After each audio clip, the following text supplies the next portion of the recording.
नमस्कार दोस्तों, स्वागत है आप सबका मेरे इस YouTube चैनल पे। यहाँ हम बात करते हैं नॉर्मली इन्वेस्टमेंट के बारे में, डिफरेंट ऑप्शंस के बारे में जहाँ पे आप पैसा इन्वेस्ट कर सकते हैं। पिछले वीडियो में हमने बात की थी क्रिप्टो करेंसी के बारे में और आज हम देखने वाले हैं बिटकॉइन के बारे में। तो अगर आपको याद होगा पिछले वीडियो में हमने देखा कि क्रिप्टो करेंसी क्या है, उसके क्या टाइप्स है, हम कौन कौन से ऐप इस्तेमाल कर सकते हैं क्रिप्टो में निवेश करने के लिए, और बहुत सारी चीज़ें हमने पिछले वीडियो में देखी थी। अगर आपने वो वीडियो नहीं देखा है तो नीचे डिस्क्रिप्शन बॉक्स में उसकी लिंक है, आप जरूर उसको देख लीजिए ताकि आप क्रिप्टो करेंसी के बारे में जान सके। और पिछले वीडियो में मैंने आपको वादा किया था कि हम आएंगे लेकर बिटकॉइन के बारे में मोर इन्फॉर्मेशन। तो लीजिए आज हम बात करेंगे बिटकॉइन के बारे में। सबसे पहले देखते हैं दोस्तों कि बिटकॉइन चर्चा में क्यों आया। ठीक है, बिटकॉइन यहाँ पे 13 साल से है लेकिन इसकी चर्चा इतनी कभी नहीं हुई। तो अभी बिटकॉइन चर्चा में आने का रीजन क्या है? एक दिलचस्प किस्सा है। अगर मैं आपको एक चीज बताऊं कि एक चीज है, ठीक है, ये XYZ चीज है, वो आज 10 पैसे की मिल रही है, आप इसको खरीद लीजिए क्वांटिटी में, और लगभग 12 साल के बाद या 13 साल के बाद इसकी कीमत 44 लाख रुपए हो जाएगी। आप बोलोगे मैं पागल हो गया हूं क्या? राइट। लेकिन दोस्तों ये बात सच हो गई है बिटकॉइन के बारे में। ठीक है, बिटकॉइन एक ऐसी करेंसी है जिसकी कीमत लॉन्च होने के वक्त, जब 2009 में ये लॉन्च हुई थी 12-13 साल पहले, तो इसकी प्राइस जो थी इंडियन रुपीस में 6 पैसे पर बिटकॉइन थी, सिर्फ 6 पैसे पर बिटकॉइन। और आज ये इंडियन रुपीस के हिसाब से 44 लाख रुपए पर बिटकॉइन बेचा जा रहा है इंटरनेट पे दोस्तों। और बिटकॉइन ने कुछ ही दिन पहले अपनी all time high price touch की है। तो इसकी वजह से इसका जो है चर्चा काफी बढ़ गया है मार्केट में, और मीडिया में इसकी काफी उत्सुकता लगी है दोस्तों। इतना ही नहीं, कुछ बिजनेसमैन अभी से कहने लगे हैं कि क्रिप्टो हो या बिटकॉइन हो, ये फ्यूचर की करेंसी है और ये काफी पॉपुलर होने वाली है और इसका यूज काफी बढ़ने वाला है इन द फ्यूचर दोस्तों। और तो आपके और मेरे जैसे जो लोग जो शेयर मार्केट में इन्वेस्ट करते हैं और थोड़ी बहुत रिस्क लेना पसंद करते हैं, उनको तो बिटकॉइन के बारे में पता ही होना चाहिए, क्योंकि हमारा नेचर ऑलरेडी रिस्क लेने का है। और अगर हम थोड़ी और ज्यादा रिस्क ले और बिटकॉइन में इन्वेस्ट करें तो इसमें हम काफी अच्छा रिटर्न पा सकते हैं दोस्तों। इसलिए आज का वीडियो हमारा कंप्लीटली बेस्ड है ऑन बिटकॉइन। हम आज बात करेंगे बिटकॉइन क्या है, इसका इस्तेमाल कहाँ किया जाता है, क्यों किया जाता है, कैसे किया जाता है, इसकी प्राइस कैसे बढ़ती है, इसके फायदे क्या है और इसके नुकसान क्या है दोस्तों। ठीक है, तो आइए शुरू करते हैं बिटकॉइन कैसे लॉन्च हुई। ठीक है, आज से लगभग 13 साल पहले इन अक्टूबर 2008 में सतोशी नाकामोटो इन्होंने इंटरनेट पे एक पेपर पब्लिश किया, व्हाइट पेपर, जिसका मुख्य उद्देश्य था, उन्होंने अंग्रेजी में लिखा था, a version of electronic cash that would allow payment to be sent directly from one party to another party without going through the financials. काफी लंबा स्टेटमेंट है दोस्तों, तो इसको मैं सिंपल हिंदी में बताता हूं। इलेक्ट्रॉनिक करेंसी का एक ऐसा टाइप जो वित्तीय संस्थान मतलब बैंक या फाइनेंशियल सिस्टम से गुजरे बिना एक पार्टी से सीधा दूसरी पार्टी को ट्रांसफर कर सके, और उसमें कोई चार्ज नहीं लगेगा, कुछ नहीं लगेगा दोस्तों। तो अब देखते हैं कि सतोशी ने जो ये स्टेटमेंट दिया था उसका क्रिप्टो करेंसी का क्या रिलेशन है। ठीक है, पहले तो आपको दो बातें समझनी पड़ेगी। पहली चीज, हमारी अभी मौजूदा जो फाइनेंशियल सिस्टम है वह कैसे काम करती है, और दूसरे कुछ कंसेप्ट्स हैं हमारे इकोनॉमिकल हिस्ट्री के जो आपको समझने पड़ेंगे। तो इसे जल्दी से समझ लेंगे। हमारा जो सिस्टम है, हमारा जो फाइनेंशियल सिस्टम है वो भरोसे या ट्रस्ट पे आधारित है। ठीक है, जब भी मैं कोई नोट लेके या कोई कॉइन लेके बाहर निकलता हूं तो उस पर यह लिखा होता है कि भाई आरबीआई गवर्नर के साइन है, उस पर लिखा है कि मैं धारक को, अगर मैं 100 का नोट लेके निकला हूं तो 100 रुपए मैं अदा करने का वचन देता हूं। ये आरबीआई गवर्नर ने वहां पे लिख के रखा है, वचन दिया है। ठीक है, इसीलिए उसकी वैल्यू है।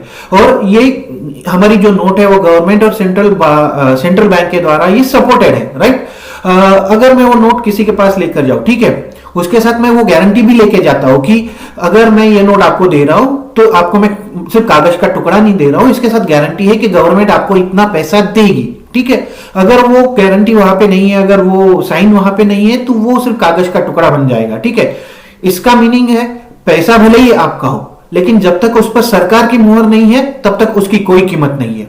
तो आपको इससे ये क्लियर होगा कि इंडिया में हो या किसी और देश में हो, सरकार मतलब वहां की गवर्नमेंट और सेंट्रल बैंक्स जो है वो कितने पावरफुल है मॉनेटरी पॉलिसीज के बारे में, ठीक है।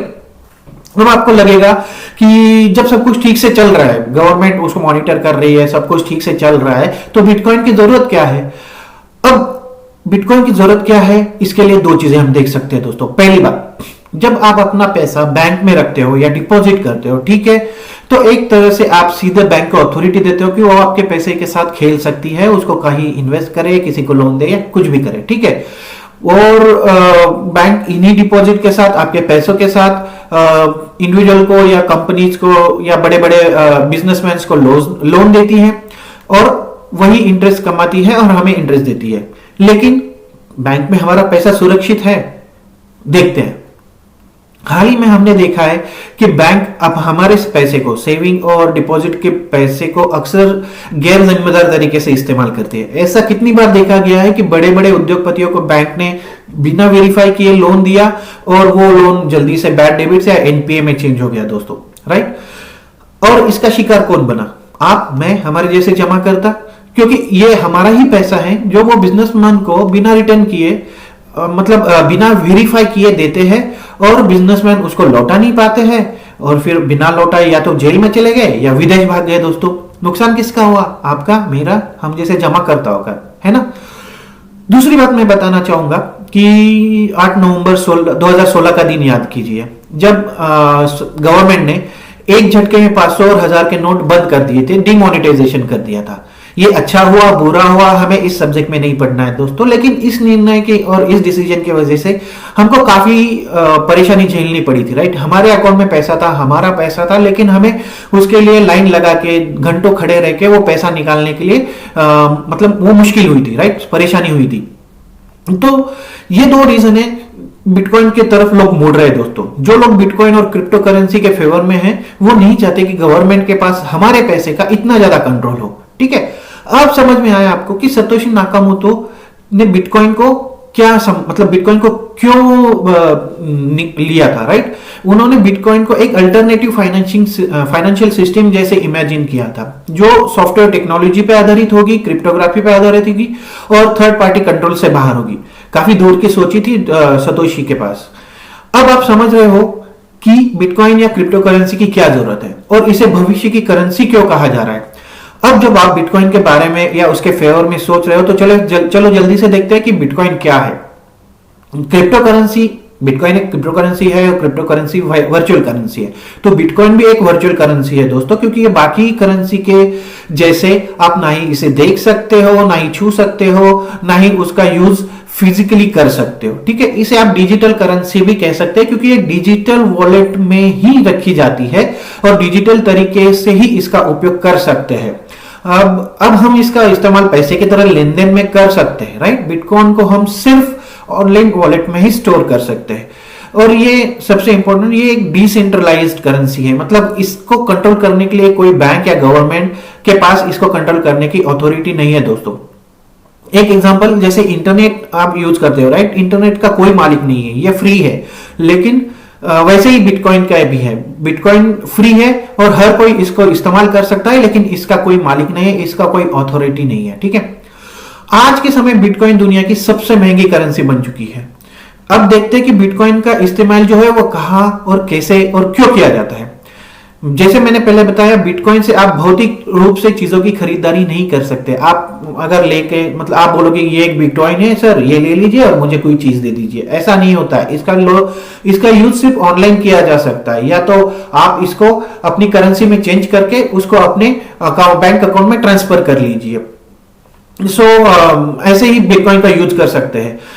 दूसरी चीज, bitcoin peer to peer network पर आधारित है। अब ये पीयर टू पीयर नेटवर्क क्या है दोस्तों? इसका मतलब है कि लोग बिना कुछ मतलब बिना किसी इंटरमीडिएटर के इस पैसे को एक के अकाउंट से दूसरे अकाउंट में भेज सकते हैं। इसके लिए आपको किसी बैंक, क्रेडिट कार्ड या किसी भी तरह के किसी कंपनी के मीडिएशन की जरूरत नहीं पड़ेगी। आसानी से ये ट्रांजैक्शन आप कर सकते हैं दोस्तों।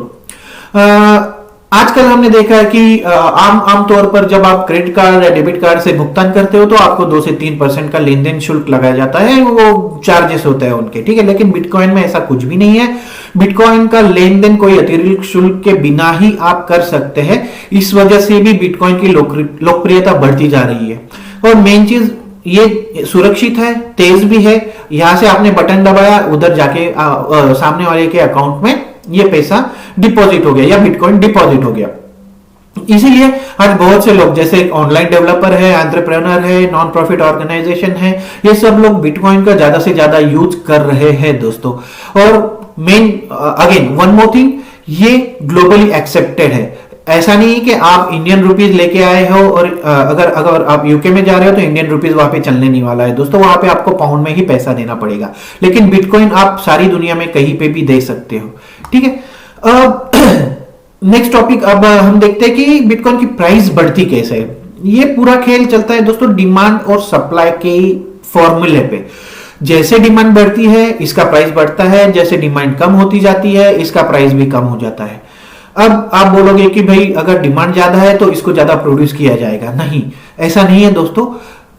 जिसने बिटकॉइन बनाया है उसने पूरी दुनिया के लिए सिर्फ 21 मिलियन बिटकॉइन बनाए हैं, ठीक है। इसमें से 18.5 मिलियन ऑलरेडी मार्केट में आ चुके हैं, सिर्फ 2.5 मिलियन बिटकॉइन जो है वो मार्केट में आना बाकी है।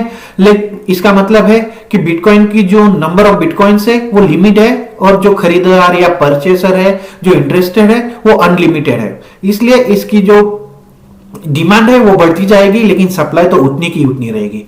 और एक चीज मैं आपको बताना चाहूंगा, इलॉन मस्क। तो इलॉन मस्क को आप जानते ही होंगे।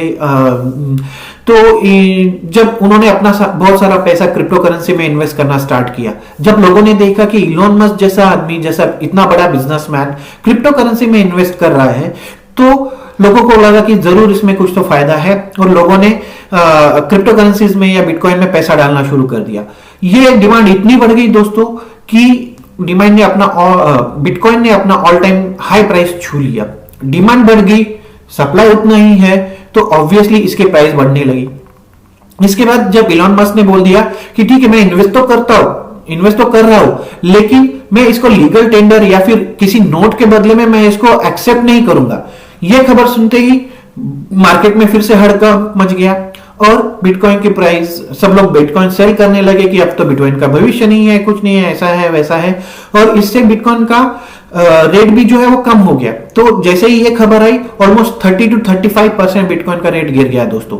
अब आप समझ रहे हैं ना बिटकॉइन की कीमत कम या ज्यादा कैसे होगी, कैसे होती है, ठीक है। अब लास्ट सेक्शन में हम जानते हैं कि इस बिटकॉइन के फायदे क्या है और इसके नुकसान क्या है दोस्तों। तो सबसे इंपॉर्टेंट चीज हम ऑलरेडी बात कर चुके हैं, इसके ट्रांजैक्शन करने के लिए बीच में कोई मीडिएटर नहीं है, इसलिए कोई कमीशन नहीं देना पड़ता, कोई शुल्क नहीं लगता है, और हमारा पैसा बचता है। ये सेकेंड बेनिफिट इज ये ग्लोबल करेंसी है। आप किसी भी देश में जाइए, किसी भी देश में अगर आपको पैसा भेजना है तो आप बिटकॉइन के जरिए भेज सकते हैं, और इसको किसी की इजाजत लेने की जरूरत नहीं है, किसकी परमिशन लेने की जरूरत नहीं है। इसकी ट्रांजैक्शन फीस बहुत ही कम है। ये सिर्फ मतलब जो भी ऐप आप यूज करें पैसा भेजने के लिए, उसकी जो फीस रहेगी उतनी है। इस पे कोई ट्रांसफर चार्जेस नहीं लगता, या फिर इसको कन्वर्जन चार्जेस भी नहीं लगता। जब आप किसी और करेंसी में पैसे ट्रांसफर करते हो, जैसे आपके पास इंडियन रुपीस पड़ा है, आपको डॉलर में कन्वर्ट करना है तो कन्वर्जन फीस लगती है, राइट। लेकिन बिटकॉइन के लिए ऐसी कोई फीस नहीं लगती, ऐसा कोई अमाउंट आपको पे नहीं करना होता है। और फोर्थ बेनिफिट इसका है दोस्तों कि इसका ट्रांजैक्शन है बहुत ही जल्दी और आसानी से हो जाता है, फटाफट दूसरे के अकाउंट में ये बिटकॉइन या क्रिप्टो करेंसी चली जाती है। तो हमने देखे फायदे, इन फायदों के साथ साथ इसके नुकसान भी है, और उस पर नजर डालना बहुत जरूरी है दोस्तों, इससे पहले कि हम इसमें इन्वेस्ट करें। तो देखते हैं इसके नुकसान क्या क्या है। एक, इसका अगर आप गलत ट्रांजैक्शन है, गलत पार्टी को अगर आपने पैसा ट्रांसफर कर दिया है, बिटकॉइन ट्रांसफर कर दिया है, तो इसका पता लगाना बहुत मुश्किल हो जाएगा, क्योंकि ये एक बहुत मुश्किल और जटिल समस्या है, जटिल प्रक्रिया है जिससे इसको गुजरना पड़ेगा, और ये बहुत टाइम कंज्यूमिंग भी होगा दोस्तों। जैसे कि हमने बोला कि इस पे कोई कंट्रोल नहीं है, इसको कोई मॉनिटर नहीं कर रहा है, तो गलत कार्यों में इसका प्रयोग होना तो लाजमी है दोस्तों। इन लेन देन को कोई मॉनिटर नहीं कर रहा है, इसलिए अवैध कामों में इसका इस्तेमाल होता जा रहा है, बढ़ता जा रहा है दोस्तों। अवैध काम मतलब जो भी, जैसे कि नशीले पदार्थों का, ड्रग्स का बिजनेस है दोस्तों, आतंकवाद है, उसमें इलीगल वेपन्स है, उसके साथ सट्टेबाजी है, मैच फिक्सिंग है, बहुत सारी चीजें हैं दोस्तों जो मतलब अवैध काम है जिसमें इसका प्रयोग हो सकता है। इसका थर्ड नुकसान यह भी है दोस्तों कि इसकी प्राइस जो है बहुत जल्दी ऊपर नीचे होती रहती है और इस पर किसी का कंट्रोल नहीं है। तो किसी दिन ये जो प्राइस है वो आसमान छू सकती है, किसी दिन ये एकदम से डूब भी सकती है या फिर बहुत ज्यादा ड्रॉप भी हो सकती है, और कोई कंपनी या कोई गवर्नमेंट इसको कंट्रोल नहीं कर रही है, तो वो कोई स्टेप्स नहीं उठा सकते इसकी कीमत को कंट्रोल करने के लिए। तो ये इसमें रिस्क जो फैक्टर है दोस्तों वो बहुत ज्यादा है। ठीक है, अब हमने देख लिया कि बिटकॉइन क्या है, इसको कैसे इस्तेमाल किया जाता है, मैंने आपको इसकी हिस्ट्री भी बता दी, इसके फायदे और नुकसान ये भी आपको बता दिए दोस्तों। तो इन सारी चीजों को ध्यान में रखते हुए आप खुद निर्णय ले सकते हैं कि आप बिटकॉइन में निवेश करना चाहते हैं या नहीं चाहते। तो आज हमने बिटकॉइन के संबंध में सारी जानकारी हासिल की। अगले वीडियो में हम फिर से एक नए विषय, नई जानकारी लेकर आपके सामने आएंगे। तब तक के लिए नमस्कार दोस्तों।